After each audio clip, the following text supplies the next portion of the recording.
Hi అమ్మా నాన్నలు. మనం పిల్లలకి ఏమీ అర్థం కావని చాలా విషయాలు వాళ్ళకి చెప్పం. బట్ అలా కాకుండా వాళ్ళు మనం ఏం చెప్పినా అర్థం చేసుకోగలరు అని మనం నమ్మితే రిజల్ట్ ఎలా ఉంటుంది అనేది ఒక చిన్న ఎగ్జాంపుల్తో చూద్దాం.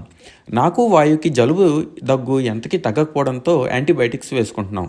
అయితే నిన్న రాత్రి పడుకునేటప్పుడు, వాయు నీ ట్యాబ్లెట్ పేరేంటో చెప్పనా, నువ్వు నేను వేసుకుంటున్న ట్యాబ్లెట్స్ గురించి మనం మాట్లాడుకుందామా అన్నాను. వెంటనే ఎస్ అన్నాడు. నీ ట్యాబ్లెట్ పేరు అమాక్సిసిలిన్, ఏది నువ్వు కూడా చెప్పు అన్నాను. 2-3 సార్లు ప్రయత్నించాక చెప్పగలిగాడు. అలానే నేను వేసుకుంటున్న ట్యాబ్లెట్ పేరు అజిత్రోమైసిన్ అన్నాను. అది కూడా ప్రయత్నించి పలికాడు. ఈ 2 యాంటీబయాటిక్స్ నానా, అంటే మన బాడీలో ఉన్న బ్యాక్టీరియాని చంపేస్తుంది అన్నాను. అన్ని బ్యాక్టీరియాలని చంపేస్తుందా, గుడ్ బ్యాక్టీరియాని కూడా చంపేస్తుందా అని అడిగాడు. అవును వాయు, మనం పెరుగు తింటే లాక్టోబాసిల్లస్ అని ఒక గుడ్ బ్యాక్టీరియా ఉంటుంది కదా, అది కూడా చచ్చిపోతుంది. అందుకే మనం పెరుగు మంచిగా తినాలి అన్నాను. మరి నేను ఇంకో సిరప్ తాగుతాను కదా జ్వరం వచ్చినప్పుడు, అది కూడా యాంటీబయాటిక్సేనా అని అడిగాడు.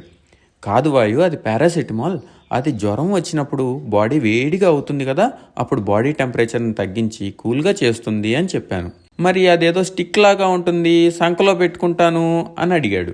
అది థర్మోమీటర్ వాయు, బాడీ ఎంత వేడిగా ఉందో అది సంకలో పెట్టుకుంటే చెప్తుంది అన్నాను. తర్వాత పడుకున్నాం. చూశారా అమ్మా నాన్నలు, పిల్లలకు అన్నీ అర్థమవుతాయి. మనమే వాళ్ళకి అర్థమయ్యేలా చెప్పడం నేర్చుకోవాలి.